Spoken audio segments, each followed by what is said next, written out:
สบายดีทุกคนเนาะผู้ใดที่เฮามาเบิ่งคลิปนี้เด้อจะลืมกดติดตามกดกดไลค์กดแชร์ให้กันเด้อเบิ่งคลิปนี้นะ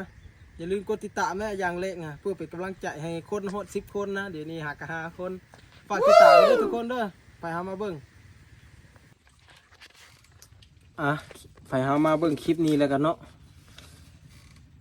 เฮาพากันไปเบิ่งคลิปกันเลยเนาะไปเบิ่งคลิปที่มาเว้าเรื่องเงินออกงวดนี่นะเงินออกว่ามันได้เท่าไหร่มันได้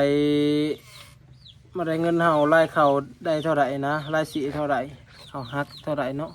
ไปเบิ่งกันเลยวันนี้เฮาก็ไปเอาใบกระป๋องมาเบิ่งกันเอาตึกหักเท่าไหร่เงินเขาภาษีเท่าไหร่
นั่นเลยบุ้ย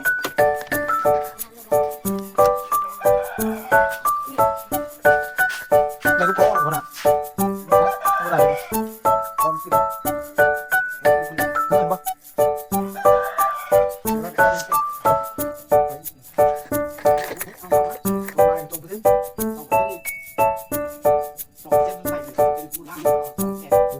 สินับเอากับ2%ก็ยังเป็นล้าน4ครับ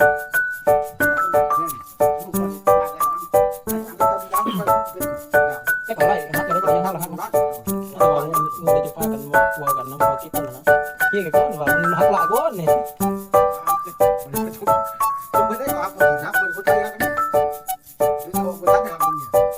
ไล่เฮา3%ยังคือฮักอยู่ยังฮักหลายอยู่เอาไปคิดกันว่าคิดอะไรบ่ที่ใดแบบอย่างหูลงมาเว้าก้นผู้ใหญ่สาวกูฮักนะลงมาเว้ากันก้นฮักใคร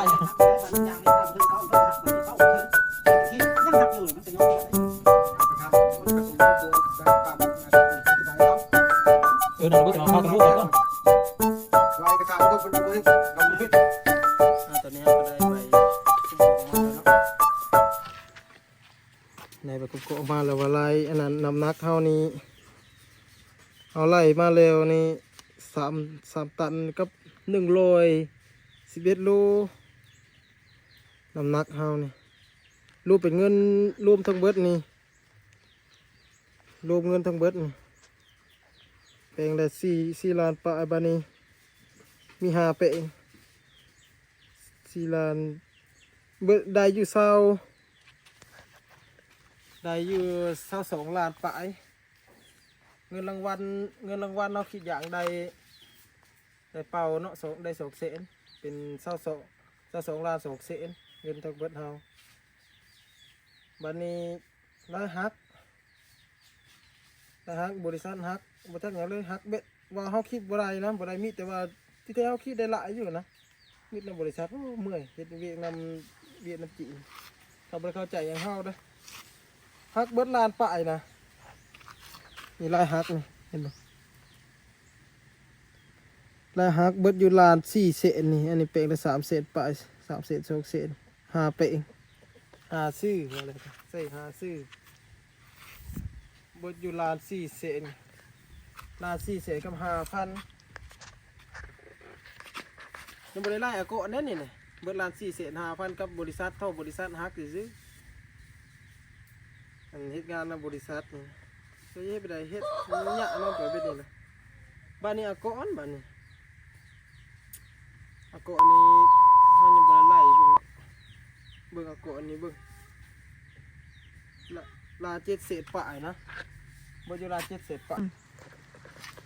อาก่อนนี่เนาะอาก่อนนี่สีไปสีอาก่อนนี่วิกนี่ได้โมเมนต์ได้โทนอันเดือดนี่ได้งวดเมื่อกี้นี่ก็เบิดอยู่ประมาณล้านเมื่อกี้นี่มาวิกนี่ประมาณล้านเป๊ะอาก่อนเฮาล้านเป๊ะแต่ว่าเฮาทันไล่ข้าวๆจะได้ไล่เอาแต่รักมันสิน่ะเบิ่งซื้อแต่ละซื้อแปลงได้4เศษปะไอ้นี่4เซนกับ 3,000 แต่ละเป็น4เซน2,000 3,000เป็น3เซนบ่อยู่ประมาณล้าน7ล้านเป๊ะกับมันค่าบริษัทฮักนี่ก็เบิด3 ล้านปลายอีกนี่เบิด3 ล้านปลายใครจะเฮ็ดงานในบริษัทแนะนำเด้อเฮ็ดงานในบริษัทนี่นะคิดอย่างนะว่าเรื่องคิดอย่างบ่เฮามาดีกว่าเฮามามันโอ้ยะไปนี่นะคือเฮาคือพวกอันนั่นพวกเขาเก่งนะว่าแล้วก็เก่งนิสัยอันนั้นแล้วได้เฮ็ดไปโลดนี่แหละมันสิได้เงินเฮ็ดไปโลดคือเฮาซื่อสัตย์ล่ะก็เฮาผู้ดีอันนั้นนี่ล่ะผู้ดีสิหุให้เขานี่ล่ะฮักไปบ่มีรายวิชาก็ฮัก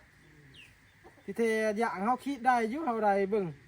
งวดนี้3ตัดปลายงวดนั้น2ตัด7 5ตัน5ตัดเป็ด5ตัด9เฮาเดือนนี้นะเอาเฮ็ดรายได้นะคิดอย่างก็ได้มีก็ได้แต่ว่าเขาจะฮักเขาได้เงินหลายวะมัดนำแต่ว่าน้ำจีนอะในนั้นละพี่น้องมาวาวสุพังเรื่องเฮ็ดงานในบริษัทคิดอย่างในบริษัทไปซื้อซัดหลายก็บ่ได้แนะนำว่าหาทางที่ดีนี่ได้ดีเลยเฮ็ดไปแล้วนี่ได้มันได้เลยเฮ็ดไปแล้วไปที่เขามาเบิ่งคลิปนี้เนาะอย่าลืมกดไลค์กดแชร์กดติดตามให้เดียวเด้อเพื่อเฮ็ดคลิปต่อไปเนาะมีหยังเฮาก็สิเฮ็ดให้ไปให้เบิ่งขอจบเพียงเท่านี้ละ